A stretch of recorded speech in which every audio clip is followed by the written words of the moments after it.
there is still a road ahead of us to advance quantum technology to achieve levels where quantum computing becomes practical. In my view, some of the recent claims that we have achieved quantum supremacy are somewhat exaggerated. On the other hand, quantum cryptography, that will be discussed in today's lecture, is something that can be done already now. So let us start talking about cryptography. So basically, cryptography is an art and science of sending secret messages.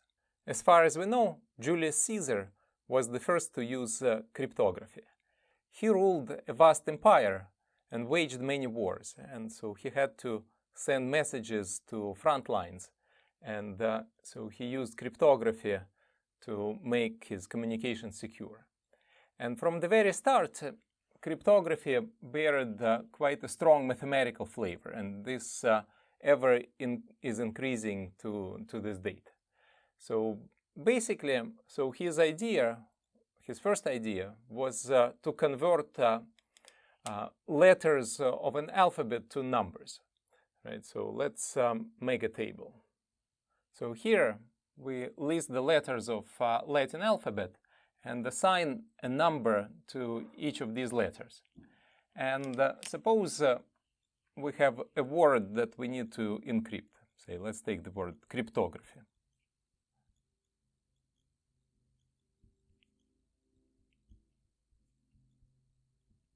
So what we do is we take a number for each letter. So C is 3, R is 18, Y is 25, so P is 16, T is 20, O is 15, G is 7, R is 18, A is 1, P is 16, H is 8, and Y is 25.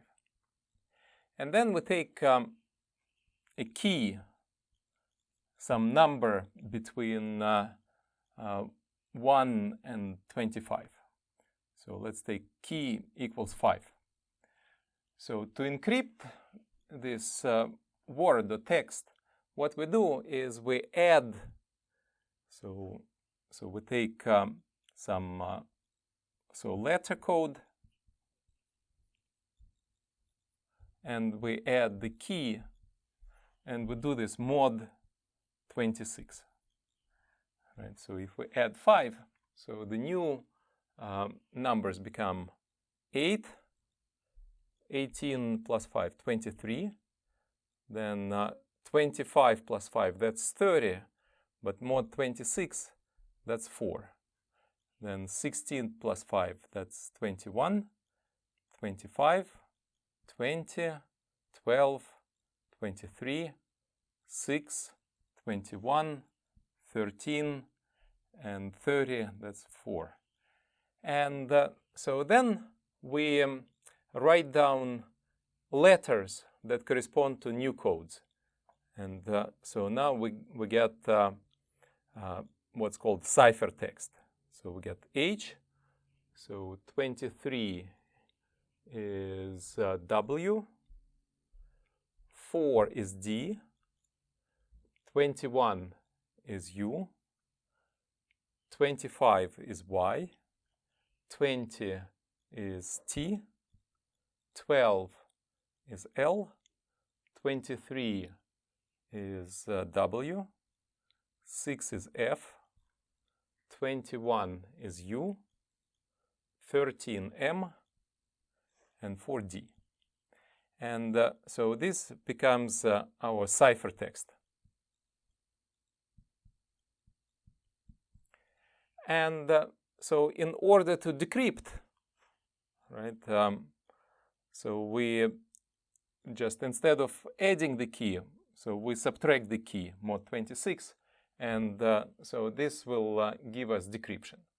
So this was the very first encryption scheme that was used, and now this is called Caesar's code. And so Caesar was only able to use this code because at the time cryptography was a novel idea, and so many of his enemies were uneducated, right? So clearly a person with a solid math training can easily break such a weak encryption. In the centuries after Julius Caesar, various variations on this idea were used to encrypt messages. So one possible change to this is, instead of having a fixed key and have the fixed shift of letters, so what you can do is you can have a permutation code. So you just say that letter A is always replaced by letter K. Letter B is always replaced by letter U.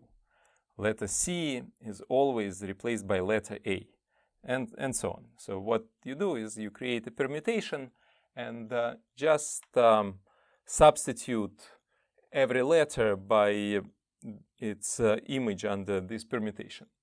A similar code appears in one of the Sherlock Holmes stories as Dancing Man code.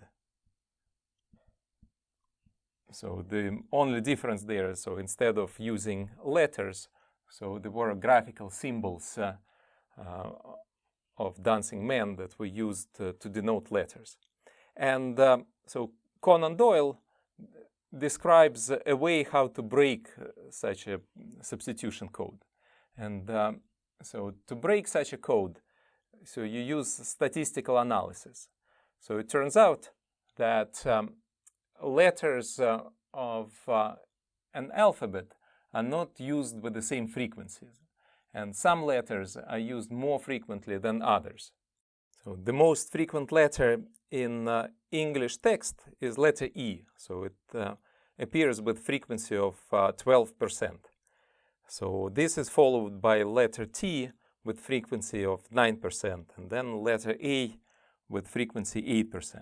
And so different letters have quite drastically different frequencies. So for example, the least frequent letter in English text will be letter Z, which has frequency of only 0.07 of 1%. Right? So you can see that there is a huge statistical variation in the use of letter E versus the use of letter Z. So then, using statistical analysis, so if your sample is large enough, so you can identify what is your letter E and what's your letter T, and so then you can start filling in the blanks, and you can find the codes for your permutation code. All right, so you can find all the images of all letters. And if you haven't read this story, you should reread the Dancing Man story and see how this process is described by Conan Doyle. Breaking such a code is indeed something that not that difficult to do. Another variation on Caesar's code was called Vigenere's code.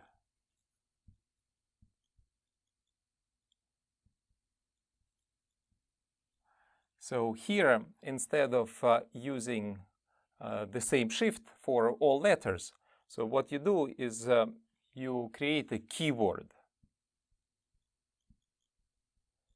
So now suppose as a keyword we take the word qubit.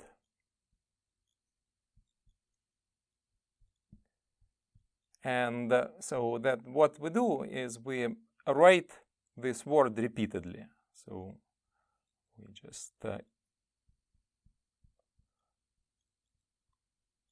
just repeat this keyword, and so then we write down codes for the letters of the keyword.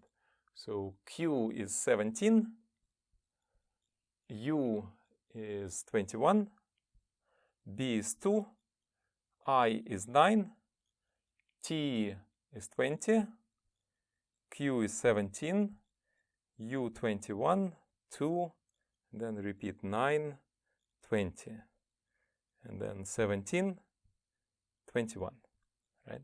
And so if we want to encrypt the word cryptography, so what we do is we add codes of the plain text letters to the codes of the keyword, repeated keyword.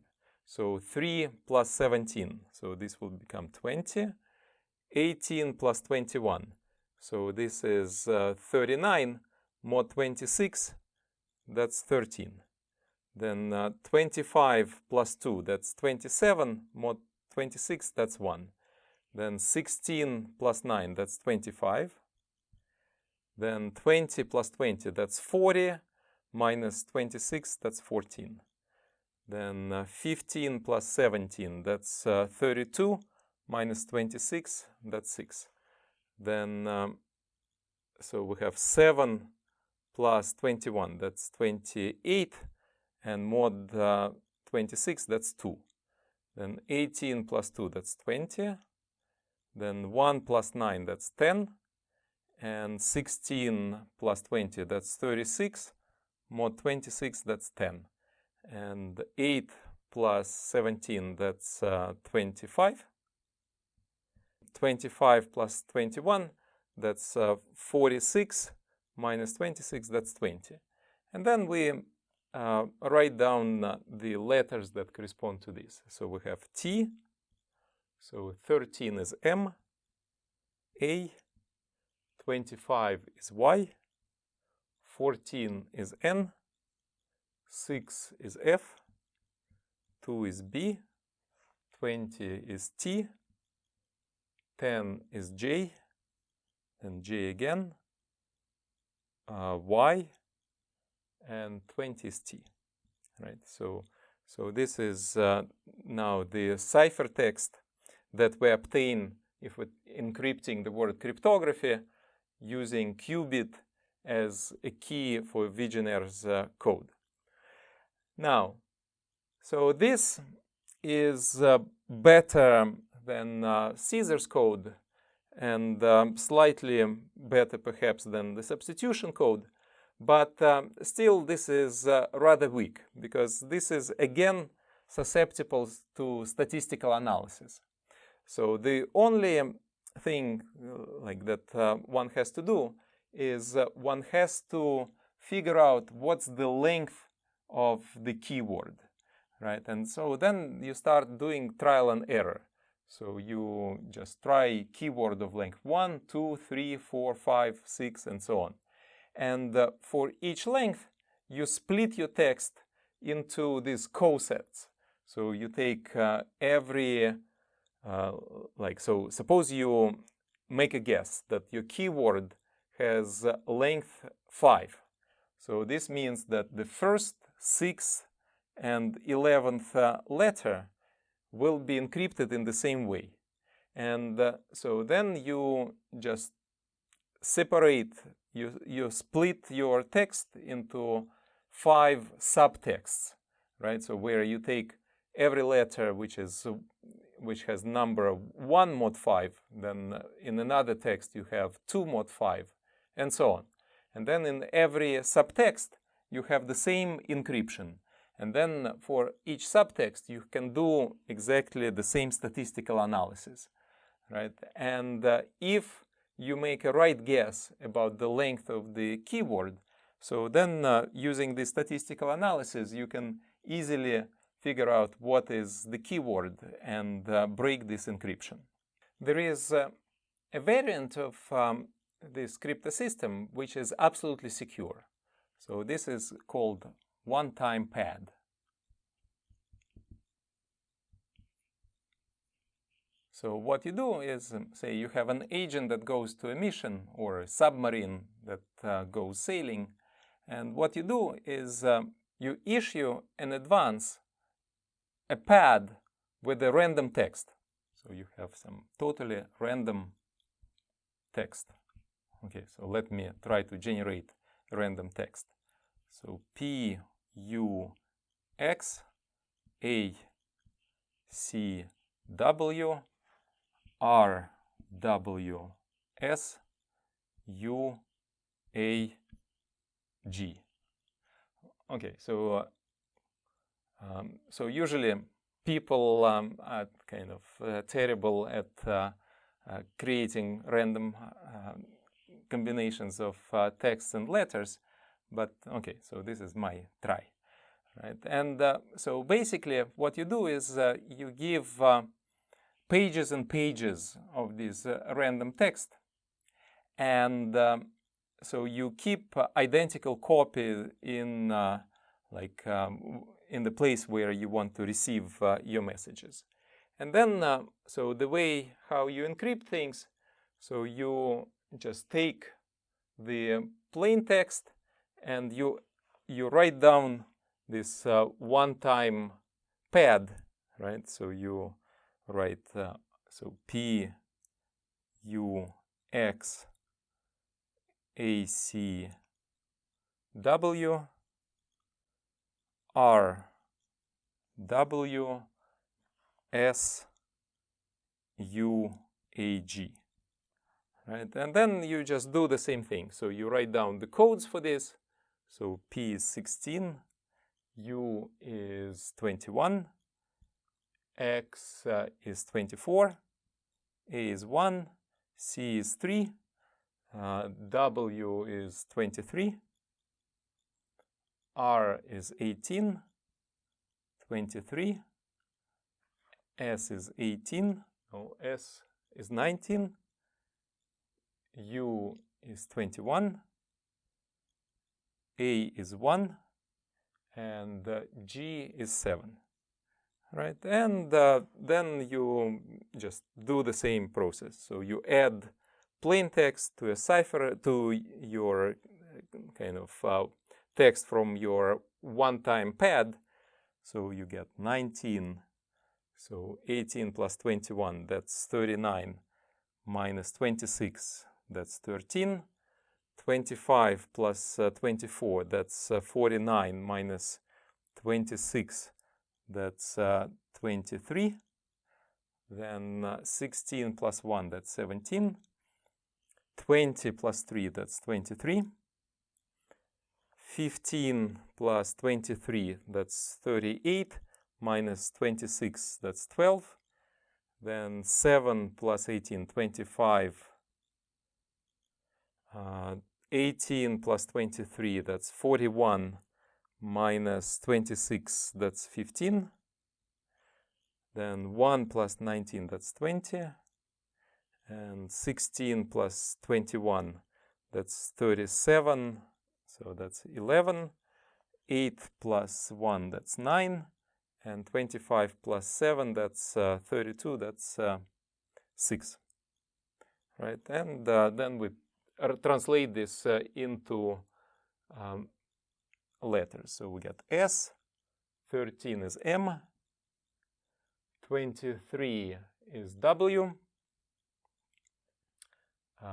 17 is Q, 23 is W, so 12 is L, 25 is Y, 15 is O, 20 is T, 11 is K, 9 is I, and 6 is F, right? And so the point is that this pad should be one time. So this means that each page in this secret pad should be used only once, right? So so cannot reuse this secret, right, pad pages. So and so then, as long as so this text from this one-time pad is secret and never reused, so this becomes 100% secure. So there is absolutely no way to break this encryption. But so there are clear disadvantages for this method. Is A, so you should prepare this secret pad in advance, right, and somehow give it to your agent, right? And secondly, so this pad should have sufficiently many pages. So you should anticipate in advance how many messages will be sent. And so if you need to send more messages than you have pages in your pad, then you clearly run into trouble. So your security will fail. And also you need somehow physically give this one-time pad to your agent that will communicate with you. So this should be done in advance. And so right now we live in modern age where we have telecommunications. And so these telecommunications happen between parties that have never met, right? So you have internet commerce. And so clearly, so you cannot easily generate these secret one-time pads, and certainly you cannot generate them in advance that are long enough, because now we deal with streams of data, and so we need this one-time pad be longer than the stream of data that we have. So the only possible solution is so we should somehow be able to generate this one-time secret pad in real time. And so this is where quantum cryptography may step in. So quantum cryptography will allow us to generate this secret one-time pad in a secure manner, right? So now what we want to do is we want to couple this 100% security of this crypto system with the 100% security of sharing one-time pad in real time. And so here, so the security of sharing this information will be guaranteed now by quantum methods. And so this is what we're going to discuss next. So what is our goal? Is to generate a random secret binary one-time pad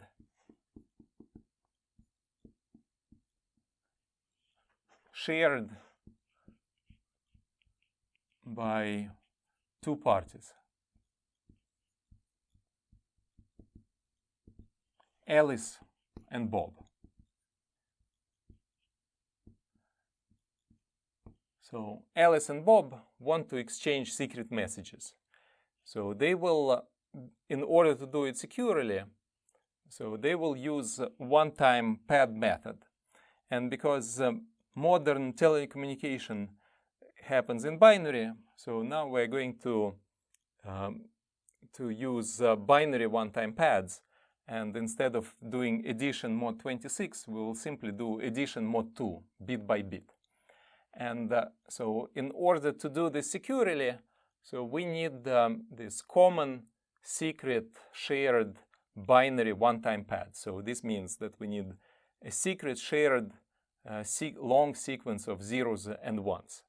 And so Alice and Bob should know the same sequence, and nobody else should be able to obtain the same sequence. So that's our goal. So if we can achieve this, then Alice and Bob can do 100% secure communications over unsecure channel. So now, so in order to generate this one-time pad, we're going to use quantum theory, and so we will use polarized photons. So what will happen is Alice will generate polarized photons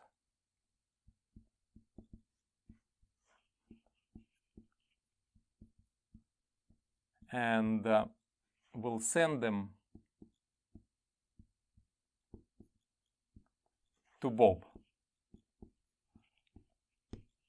who will perform measurements.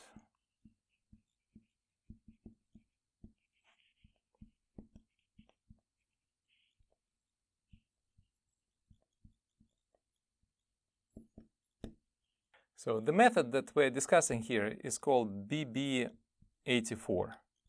And so this was proposed by Bennett and Brassard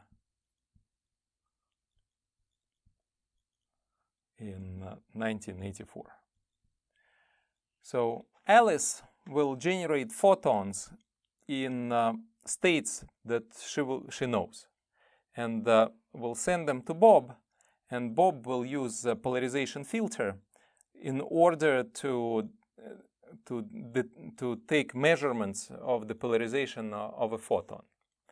And Alice will send linearly polarized photons of 4 different types. So Alice will generate randomly photons that are either vertically polarized or horizontally polarized, or polarized at 45 degrees, or polarized at 135 degrees. So Alice will send so these 4 types of photons, and she will know what kind of photon is generated.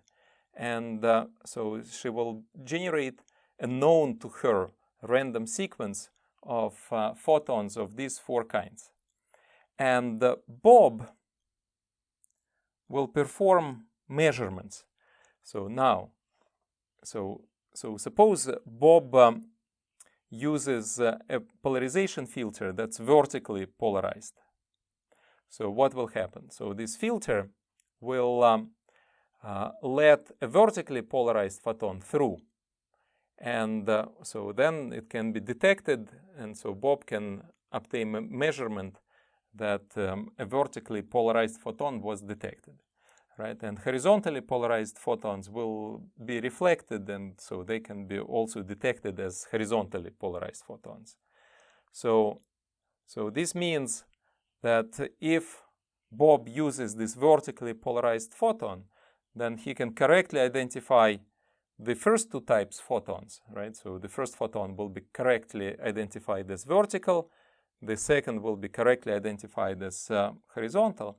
But when Bob tries to measure these diagonally polarized photons with this vertical filter, then the outcome will be probabilistic. With probability of 50%, this photon will be detected as vertically polarized. And with 50% probability, this photon will be detected as horizontally polarized. And Bob will not know the difference between this and one of those, right? So he will only see what's the result of the measurement. And the same thing with the diagonally polarized photons. But Bob has another option. So instead of using this filter with vertical polarization, well, Bob can turn this filter on a side, right? And so then make this filter oriented diagonally. And then if this is done, then so the first 2 photons will be registered in a random way. But the second pair of photons will be registered in exactly as Alice sent them, right? So the correct states of these photons will be registered as a result of measurement with the polarization filter, which is at 45-degree angle. Now, we also assign binary codes to each photon. So suppose this vertically polarized photon is 1, horizontally is 0. So suppose this is 1, and this is 0. And let's go through an example. So Alice will generate a random sequence of the photons of the 4 kinds here. So suppose the sequence is like this. This, this, this.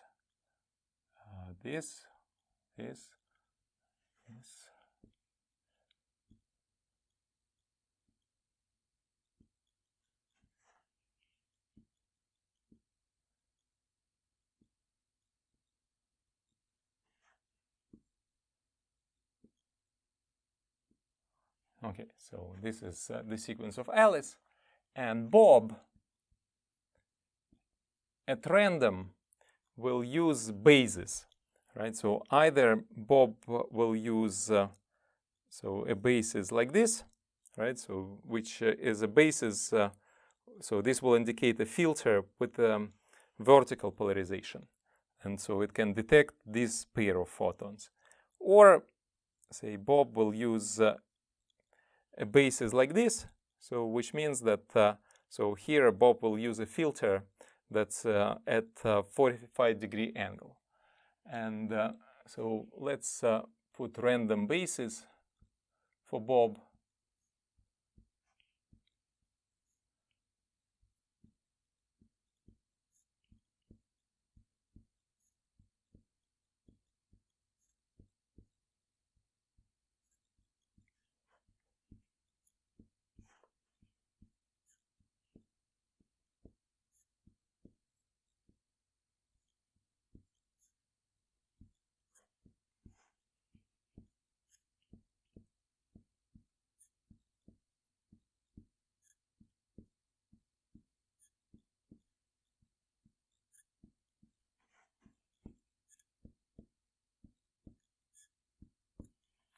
Okay, and so let us see what are the observed values by Bob. So here, so in this case, so we have a mismatch. So we have a photon and the wrong type of base. So this means that the result of this measurement is probabilistic. So it could be 0 or 1 with probability 50%. Let's say it's 1. Now, in the second, for the second photon, Bob uses the right base for measuring this photon. So this means that, well, this photon is 1, so it will be measured correctly. So then we have, again, mismatch. So we have a horizontally polarized photon, but diagonal base. And the outcome is random, say it could be 0. Now we have the right base, so this is 1. And then this is the right base. And this photon has a code 0. So now we have a mismatch, right? So say we have random bit 1 registered, and here we have a matching base. So this photon is registered as 0. And then again we have the correct base, so this is 1. And then we have a mismatched base. So let's say this is 0. Then we have the correct base, so that's 1. And then we also have a correct base, that's 0. So this is a mismatched base, so this could be arbitrary value. Then we have a mismatched base, so this could be also arbitrary value. Then we have the correct base, so that's 0. Then again, correct base, that's 1. Then a mismatch, so random. So again, mismatch, also random. Now this is correct, so that's 0. And the last one is also correct basis, so that's 1. So this is what Bob observes, right? And so Bob would not know when he used the correct base and when he used incorrect base. But so at the next step, Alice and Bob so reveal, so after all this is done, so they reveal not the photons and not the results of measurements, but the bases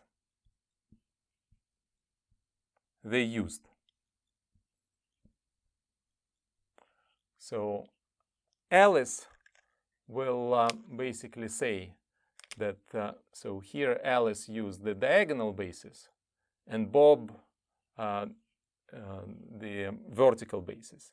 So here they both used vertical, again vertical, vertical, here diagonal, diagonal, vertical, vertical, vertical, diagonal, vertical, diagonal, diagonal, diagonal, vertical, vertical, vertical, diagonal, vertical. Right? So now, after these observations were done, so they revealed the bases that they used. And once they revealed the bases, they would know the instances where they used the identical bases. So for example, so here, so we have matching bases. Then here we have matching bases. Here we have matching bases. Then here, here, not here. So this is a matching basis. This is a matching. This is matching. Not here, not here. This is matching, and this is matching, right? And so they would know that whenever the bases were matching, then in those positions, the bits that were sent were registered by Bob with 100% accuracy. And this allows them to generate the pad, so the secret binary one-time pad. So they only take the binary values that correspond to matching bases.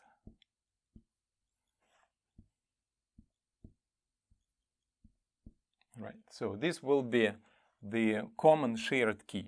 And since information about bases is revealed only after the photons are registered, one cannot use information about the bases to infer additional information about these generated secret paths.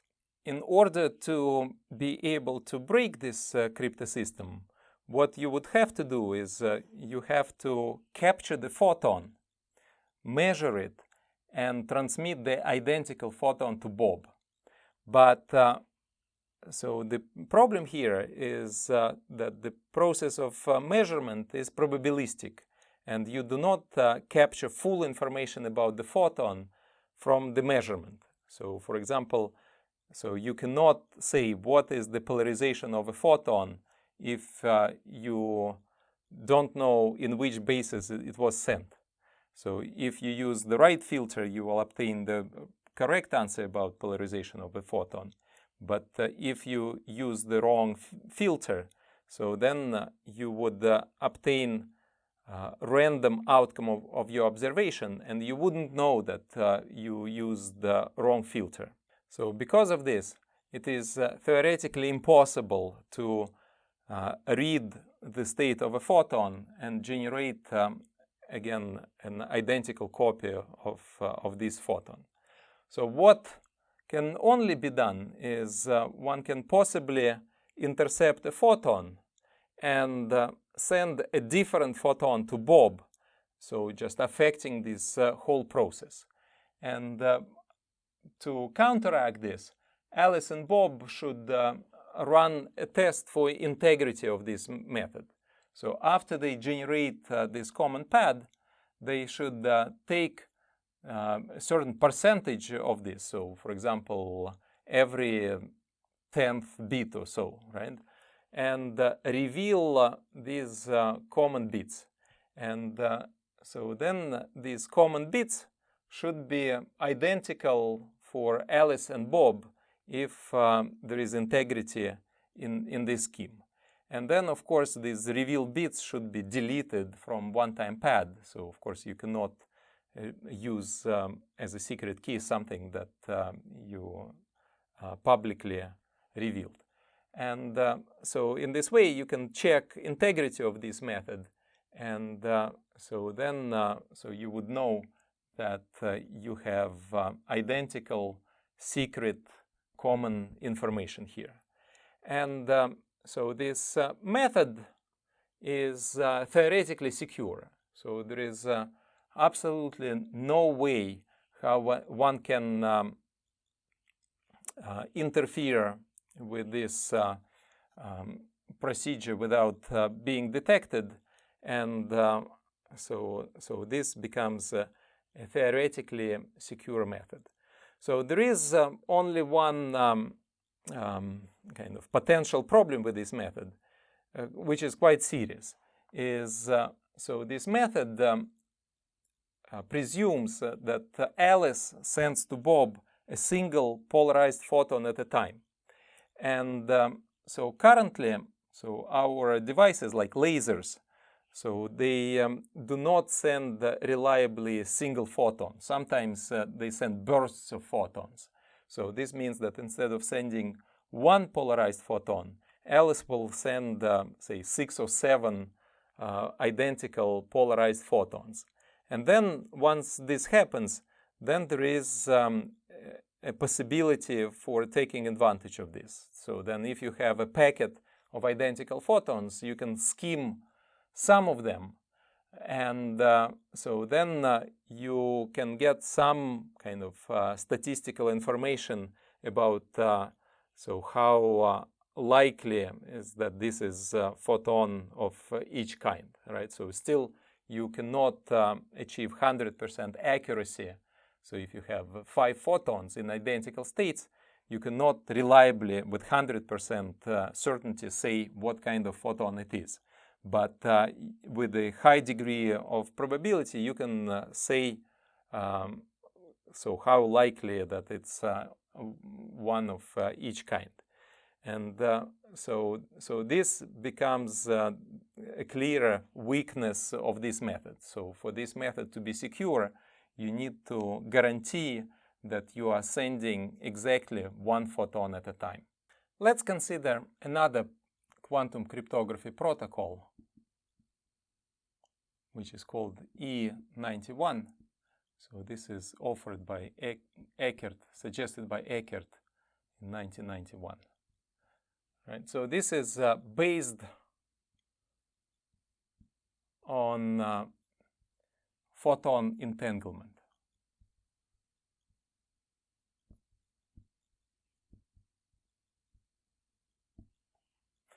Now, so what you have is you have a common source of entangled pairs of photons. And so this common source sends a pair of photons. So one is sent to Alice,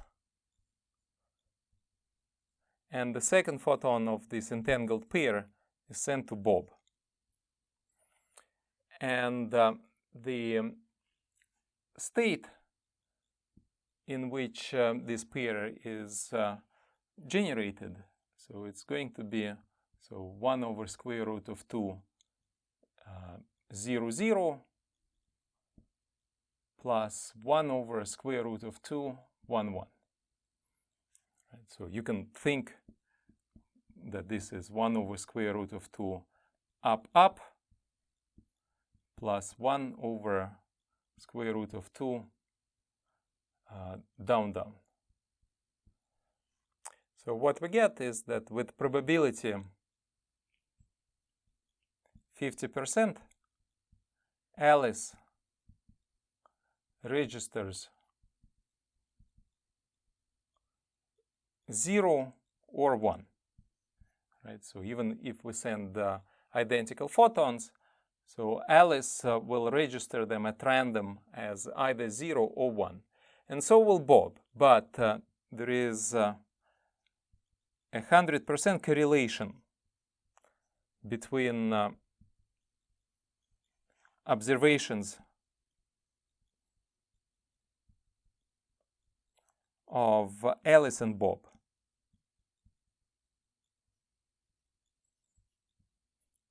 And so this allows them to generate a shared random secret binary one-time pad. Now, technically, this is harder to implement than BB84 protocol because you have to generate entangled pairs here in a very specific state. But so what was demonstrated by the Chinese in 1917 that so you can implement this scheme, and so this Chinese satellite was able to send such pairs to two locations, to two cities in China, with a distance of 1,200 kilometers between each other.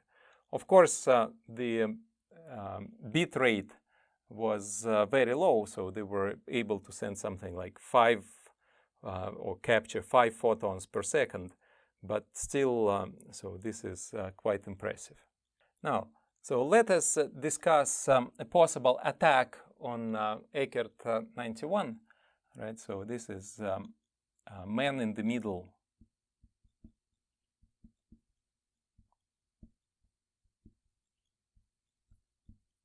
attack. And so in this attack, so you have a third party, Eve, that tries to interfere in this scheme. And so what Eve does, so Eve blocks the stream of entangled pairs that was sent. And instead, Eve sends a random unentangled pairs.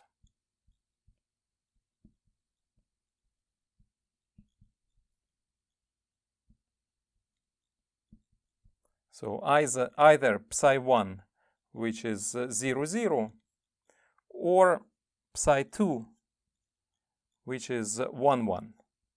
And so these states will be known to Eve. So Eve will know which states is generated for each pair. And so then what will happen to Alice and Bob? So because so this is a random stream, so with probability of 50%, Alice will register 0. And with probability 50%, Alice will register 1. And Bob will have 100% correlation of outcomes with Alice. So this means that here Alice and Bob will obtain the same results as if the states that were sent were entangled. And so in order to make this scheme secure, we need a method for Alice and Bob to be able to detect man-in-the-middle attack. And so let's consider how this can be done. So suppose Alice and Bob turn simultaneously their filters, so their polarization filters,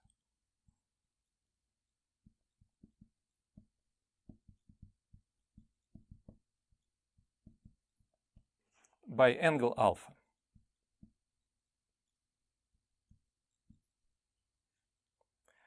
So this means that they change observables, right? So their eigenstates will be no longer these, but the rotated vectors. So instead of changing the observables, so what we can do is we can just rotate this state instead, right? And so what are the rotation transformation? So rotated state. so here we think that 0, so maybe let's make a picture here. So this is our 0, and so this is our 1, and so if we rotate, so this will be rotation operator by alpha applied to 0, and here we'll have rotation operator by alpha applied to 1, right? And so this rotated state applied to 0 is equal to cos alpha times 0 plus sine alpha times 1, and the rotation operator applied to 1 is going to be minus sine alpha applied to 0 plus cos alpha applied to 1. Now let us see what will happen to our state, entangled state psi, if we apply this rotation operator simultaneously to the first and to the second bit. So psi will change in the following way. So it will become 1 over root of 2, so r alpha applied to 0, so tensor product with r alpha applied to 0, plus 1 over square root of 2, r alpha applied to 1, tensor product r alpha applied to 1. So this becomes 1 over square root of 2, so r alpha applied to 0, so this is cos alpha 0 plus sine alpha 1, tensor product with the same thing,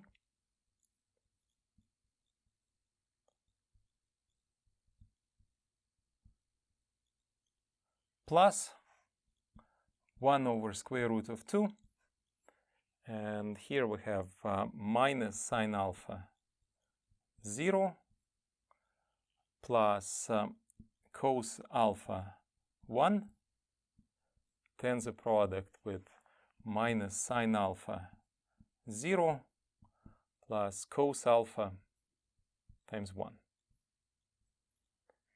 Now, so what is this? So let's look at the terms 0, 0. So for terms 0, 0, we have cos squared, so 1 over square root of 2, and then we have cos squared alpha from here, and sine squared alpha plus sine squared alpha times 0, 0. Now, what are the terms with 0, 1? So we have 1 over square root of 2.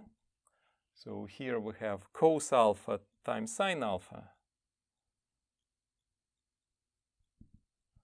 And here for 0, 1, we have minus sine alpha times cosine.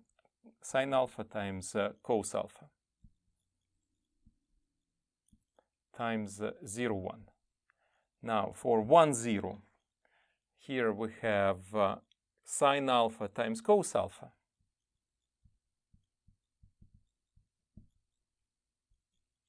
And for 1, 0, here we have minus cos alpha sine alpha. And finally, for 1, 1, we have sine squared alpha plus cos squared alpha times 1, 1. And so we see that the middle terms will cancel. And for the first and the last term, we have cos squared alpha plus sine squared alpha is equal to 1. So what we get is we get 1 over square root of 2, 0, 0, plus 1 over square root of 2, 1, 1. And so what we get is we get a remarkable result, that this entangled state is rotationally invariant. So if we rotate it, it does not change.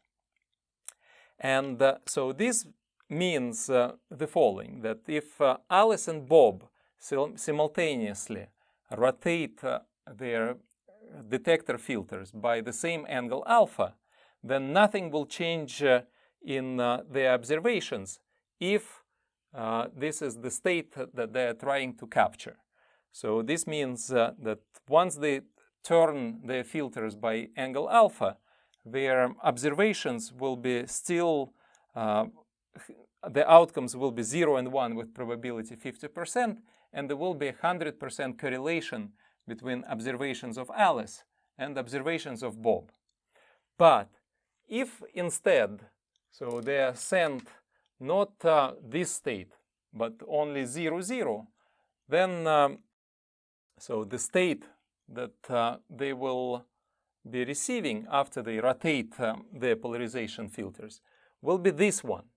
And so this state contains all the terms. It contains terms 0, 0, it contains terms 1, 0, 0, 1, and 1, 1. So this means that if they are receiving this state, then there is a non-zero probability that depends on angle alpha that their outcomes that they receive will not be matching.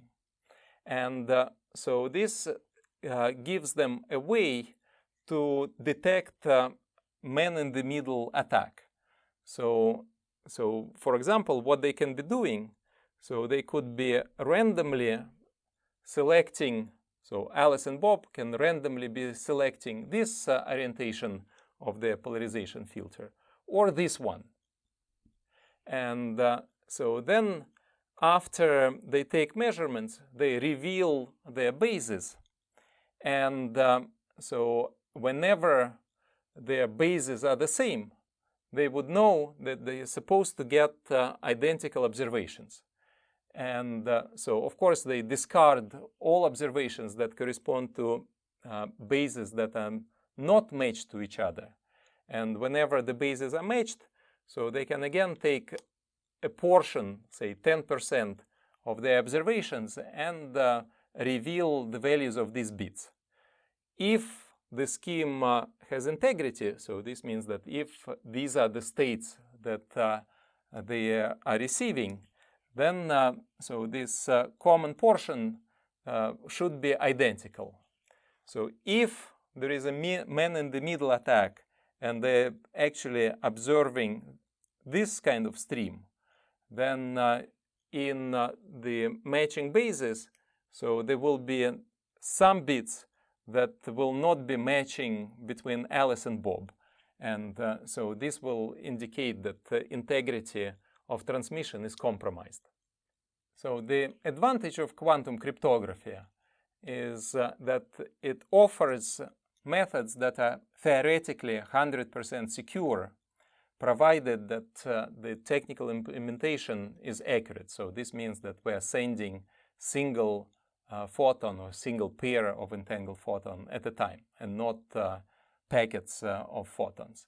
And so clearly the disadvantage is that we need to have a physical channel of communication between Alice and Bob. So for example, Alice and Bob should be receiving the streams of bits coming from the same satellite. So this is technologically challenging.